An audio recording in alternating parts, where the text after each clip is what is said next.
Number 31, instruction is pipiliin yung tamang sagot para sa parenthesis.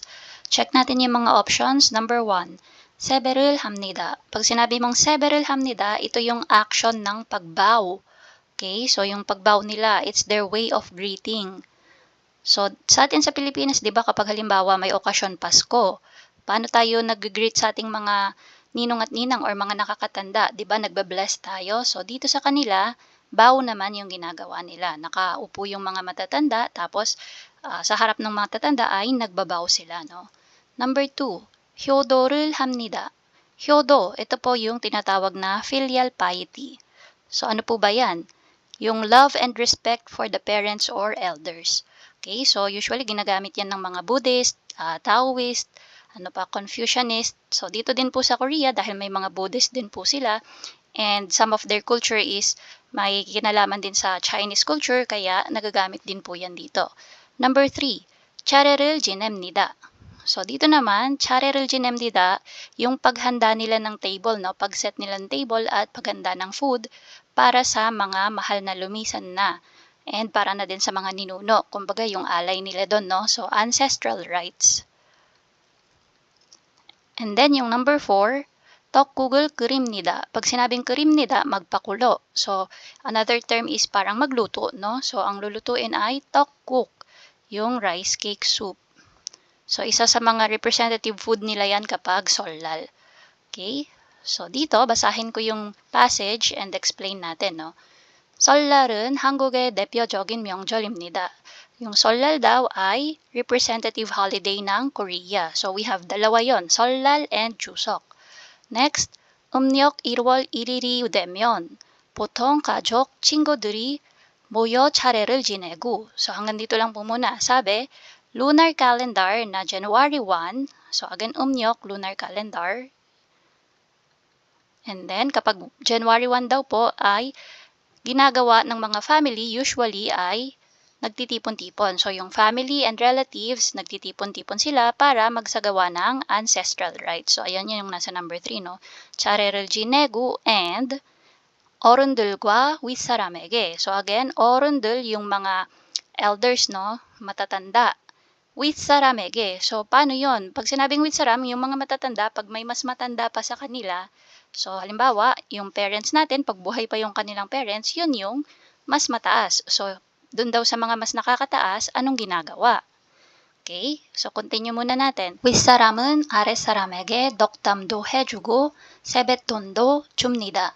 So, dito, yung 윗사람, for example, ako yung pinakamataas ang posisyon. Kunyari, ako yung lola. So, para dun sa mga anak ko, a랫사람에게, para sa mga anak ko at sa mga apo ko, dahil mas mababa sila sa akin, ito yung mga ginagawa. 덕담도 해주고, pag sinabing 덕담, words of blessing. So, kung ano yung mga hiling mo or nais mo na mangyari sa mga anak at apo mo, yun yung sinasabi dyan. And also, 세뱃돈도 줍니다. Nagbibigay din daw ng 세뱃돈. So, sa atin sa Tagalog, anong tawag natin sa nare-receive natin na pera or regalo sa Pasko, di ba, aguinaldo? So, sila, yung tawag nila doon sa pera is 세뱃돈, yung na-receive nila, no? So, yun daw yung binibigay nung mga nakakataas. So, nagbibigay ng words of blessing and 세뱃돈. 그리고 건강과 장수를 빌며 아침에 떡국을 먹습니다. And then, humihiling din daw sila. So, from the word bilda, no, yung nandito sa bilmyo, bilda to wish. Okay, so humihiling sila ng good health and long life. At the same time ay kumakain sila sa morning ng tokkuk. Ayan, no, yung rice cake soup. 먹습니다. kumakain. Last, 설날에 떡국을 먹으면 나이를 한 살 더 먹는다는 의미가 있습니다. Sabi dito, sa solal daw kapag kumain ka ng tokkuk, naniniwalaan nila or may nakapaloob na meaning na kumain ka rin ng isang taon or nadagdagan ka ng isa pang taon sa edad mo. So, yung sagot po natin dyan is yung number 1, 세배를 합니다. Bakit? Sabi no, lunar calendar ng January 1, usually yung family and relatives ay nagtitipon-tipon para magsagawa ng ancestral rites, tapos yung mga bata and matatanda para dun sa mas nakakataas sa kanila, ang ginagawa nila is, syempre, mag-greet muna. So, 세배를 합니다. They bow, no? So, number 1. Number 32, again, instruction, piliin yung tamang sagot para sa parenthesis. Bago natin basahin yung buong passage, tingnan muna natin yung pagpipilian. If manotice nyo, lahat sila, yung ending is the same. Niyon dedaga, and then dito sa number 4, dedaga. So, meron po tayong grammar na niyon, pwede din yung nun, tapos dedaga. So, itong grammar na to, pwede mo siyang idugtong kay adjective, kay noun, and kay verb. So, depende kung kanino mo siya idudugtong, mag-iiba-iba yung rules niya. So, hindi natin discuss yung rules, no? Ang pinaka-importanteng alam natin is ano yung grammar na to. So, ito po ay simply and also. Okay? Or pwede din namang furthermore, or pwede ding moreover. Yan. Kumbaga, pag meron kang addition na information na sasabihin about dun sa subject mo. Okay? So, sa Tagalog, na bukod dun, or bukod pa dun, yan. So, yan po yung dedaga. Niyon dedaga, nun dedaga, or un dedaga. Sige, tingnan natin yung number 1. 중요한 dedaga. So, 중요하다, quiet. So, ibig sabihin ng 중요한 dedaga, quiet, and also, yan. Tas yung kasunod na sasabihin. So, number 2, 교통이 불편한 데다가. Pag sinabing gyotong, transportation. Hindi ko nasusulat, no? Transpo na lang lalagay ko. Transportation, tapos 불편하다, ibig sabihin inconvenient. So, transpo is inconvenient. So, mahirap mag-commute. Yan. So, transpo is inconvenient, and also, number 3, 부동산 중개 업자가 친절한 데다가. Budongsan, ibig sabihin po is real estate. And then, yung 종계 업자, yung agent po. So, yung agent daw po ay 친절한. So, from the word 친절하다, friendly. So, the real estate agent is friendly, and also, then yung number 4, 현재 살고 있는 집의 계약 기간이 얼마 남지 않은 데다가.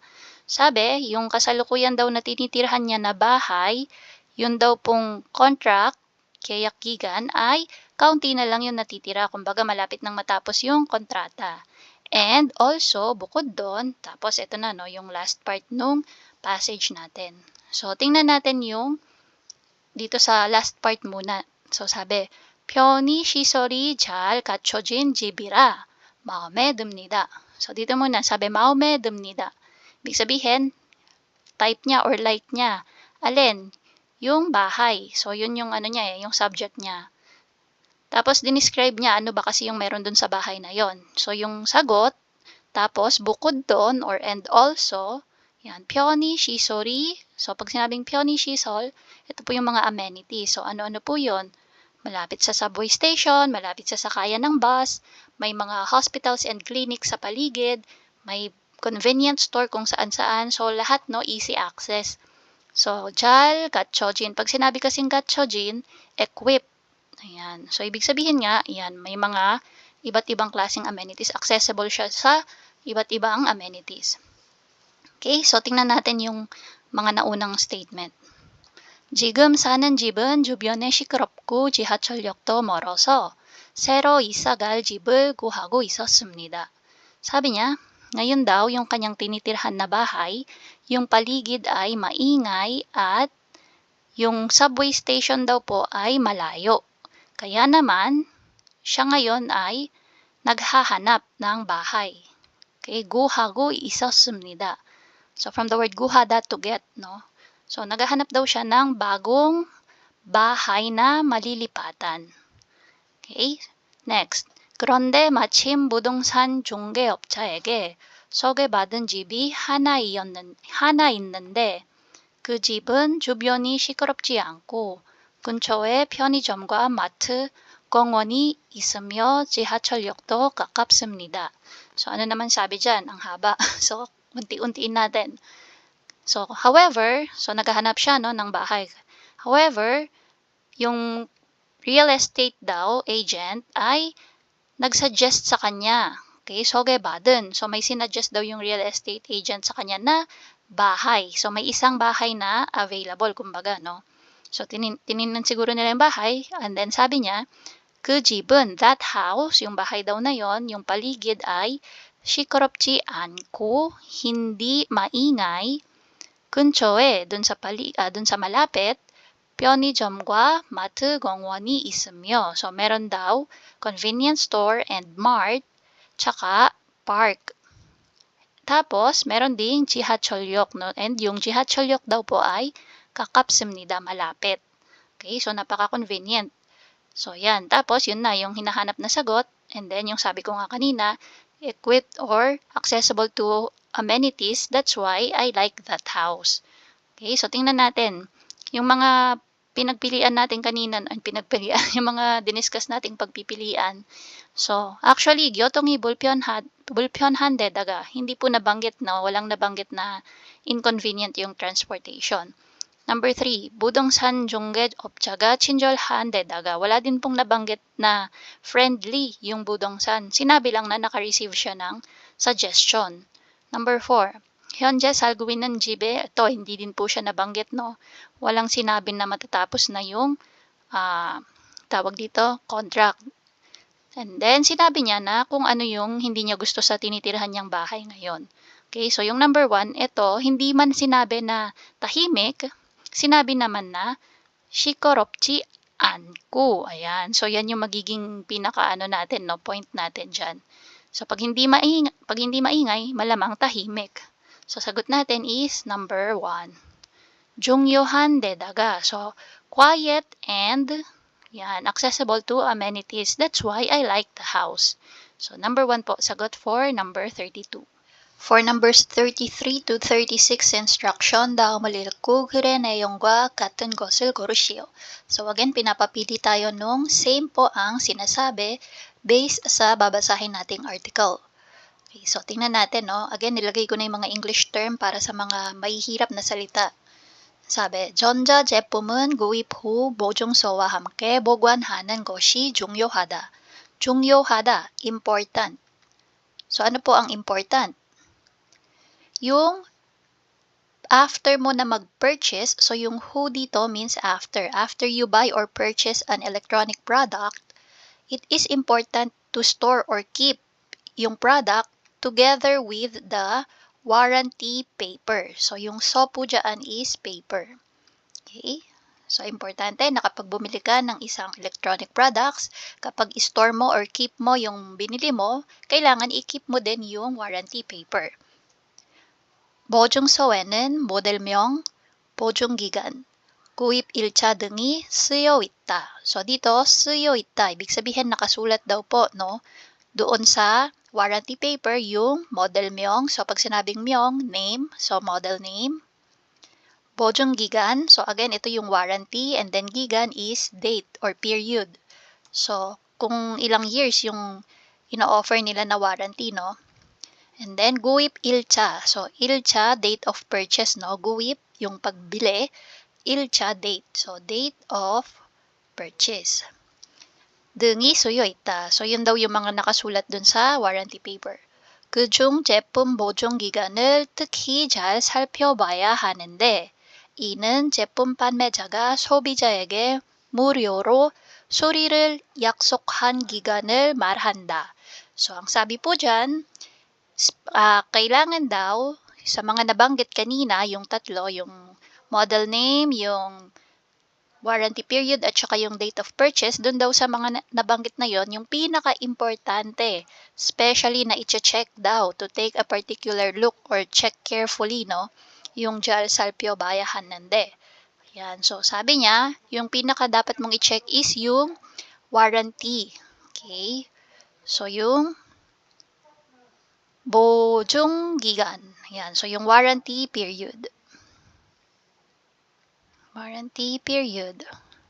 Bakit? So, in-explain niya kasi, ito daw po yung period na kung saan sinasabi na si seller ay may agreement or may promise kay consumer na i-repair yung kanyang biniling product for free. So, depende yon syempre sa kung ano yung warranty period na nakalagay.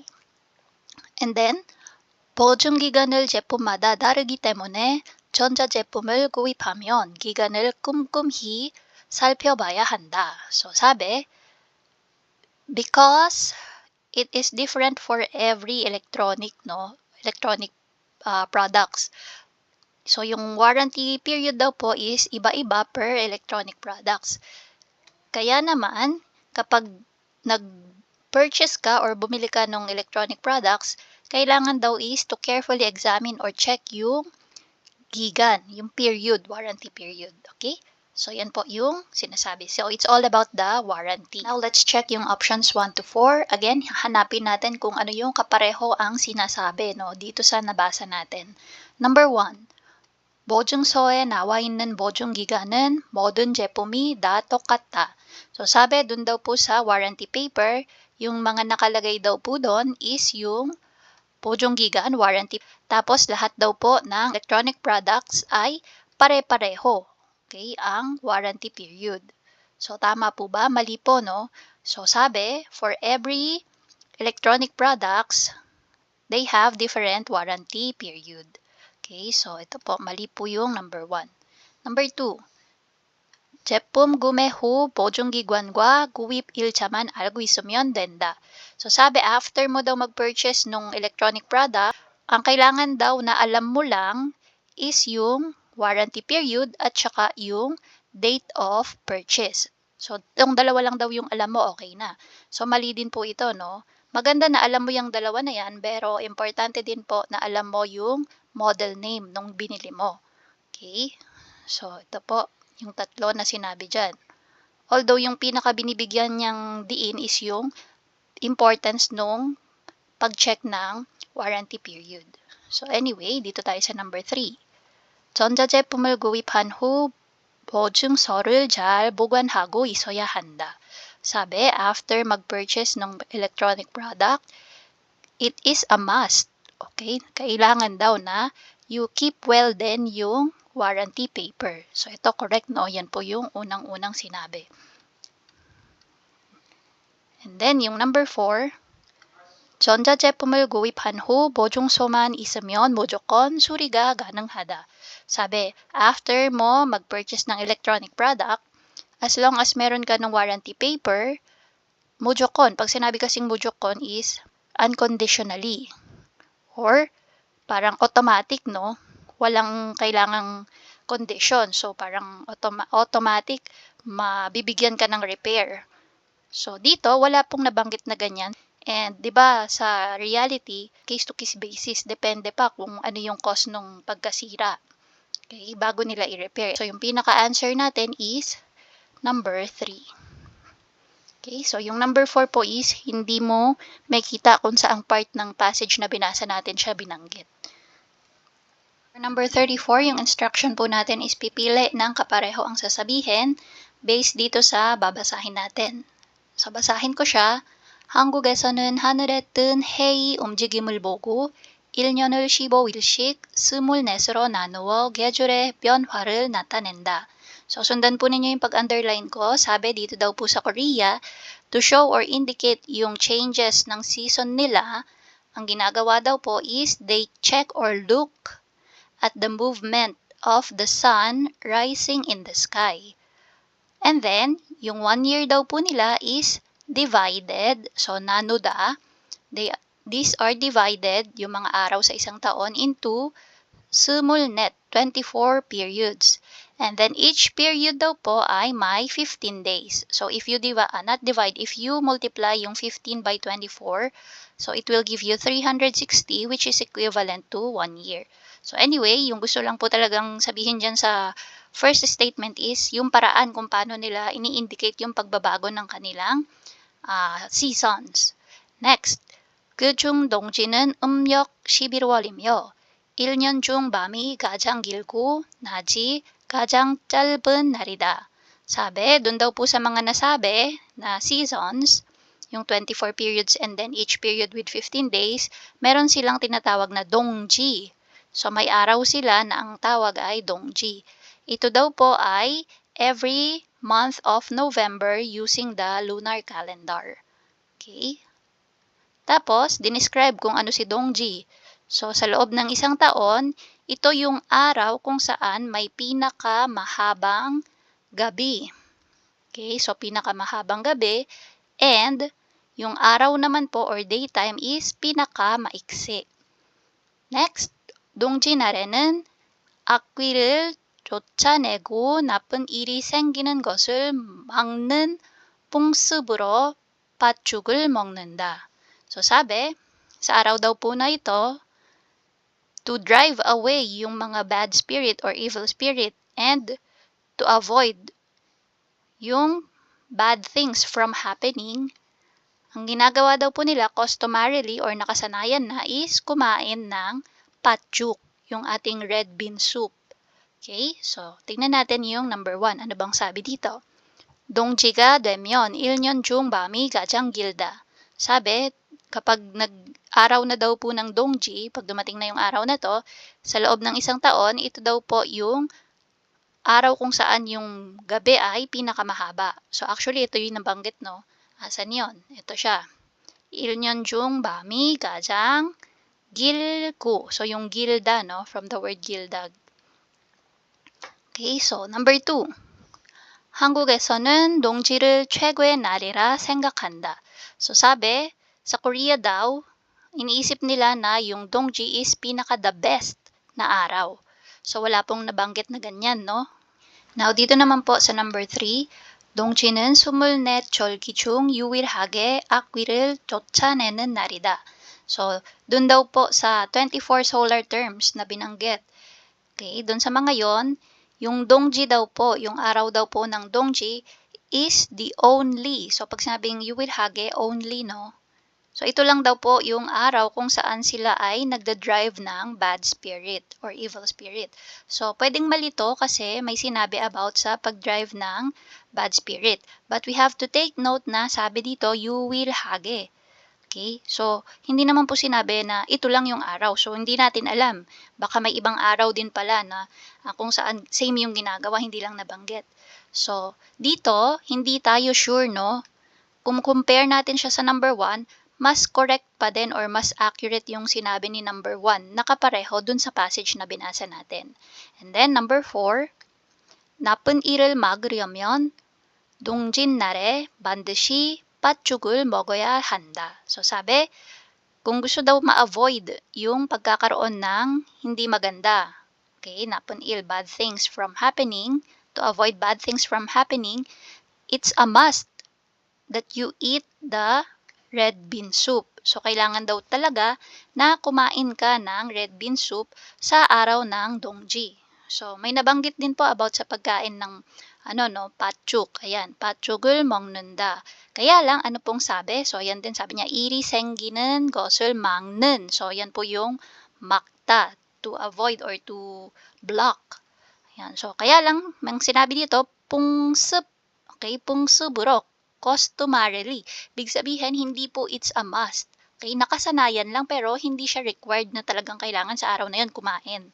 Okay? So, nakasanayan lang po. So, mali din po yung number 4. So, ang pinakasagot po natin is number 1.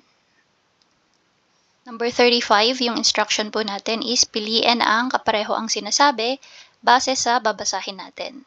So, basahin ko po. 휴일에 약이 필요하면 휴일 지킴이 약국을 찾으면 됩니다. 휴일, holiday. So, kapag holiday daw po at ikaw ay nangailangan ng gamot, hanapin mo lang daw yung mga 휴일 지킴이 약국, holiday keeping pharmacy. 휴일 지킴이 약국은 사람들이 필요한 약을 구입할 수 있도록 휴일에도 문을 엽니다. So sabi, yun daw pong mga holiday keeping pharmacy ay bukas kahit na holiday. Para yung mga tao daw po na nangangailangan ng gamot ay makabili kahit na holiday. Kasi di ba pag holiday, usually lahat ay sarado. Okay, so dito, 휴일 지킴이 약국의 정보는 누리집에서 찾을 수 있으며 필요한 약 정보도 확인할 수 있습니다. So, dun daw po sa 누리집. So, ibig sabihin, website po nila yan, no? Sa website daw po nung 휴일 지킴이 약국 or holiday keeping pharmacies ay may kita mo daw or mahanap mo yung kailangan mong information about dun sa gamot. Or, match-check mo rin kung ano yung mga gamot na available. Okay, so doon punta ka sa website nila and then kung ano yung mga gamot na nandun and ano yung information about sa mga gamot na yun. So check natin yung number 1. 휴일에는 약을 구입하기 어렵습니다. Sabi kapag holiday daw po is mahirap makabili ng gamot. So mali po yan, no? Ang sabi, kung maghanap ka ng 휴일 지킴이 약국, makakabili ka ng gamot kahit na holiday. So number 2. 휴일 지킴이 약국은 휴일에 문을 엽니다. So ito po ay correct. So saan mo makikita yan? Dito po sa number 2 or pangalawang sentence. 휴일 지킴이 약국은 휴일에도 문을 엽니다. Okay? Next. 휴일에도 놀이집에서 약을 구입할 수 있습니다. So dito naman sa number 3, sabi kahit daw holiday, dun sa 놀이집, again yun po yung website, no? Yung website daw po nung 휴일 지킴이 약국, makakabili ka daw po ng gamot doon. So dito, wala pong sinabi na makakabili ka sa website. Ang sabi lang, you can check kung ano yung mga gamot na nandun and ano yung mga information about sa gamot na yon. And then number 4, 필요한 약 정보를 알고자 하는 경우 휴일 지킴이 약국을 찾으면 됩니다. So dito, sabi kung kailangan mo daw ng information about dun sa gamot, yun yung aalamin mo, you have to find yung 휴일 지킴이 약국. Okay, so ha는 경우. So in case daw po na kailangan mo ng information about dun sa gamot na kailangan mo. Okay, so kailangan mong hanapin yung 휴일 지킴이 약국. So mali din po, no? Kapag information lang naman yung kailangan mo, you can check on their website. So yung sagot po natin is number 2.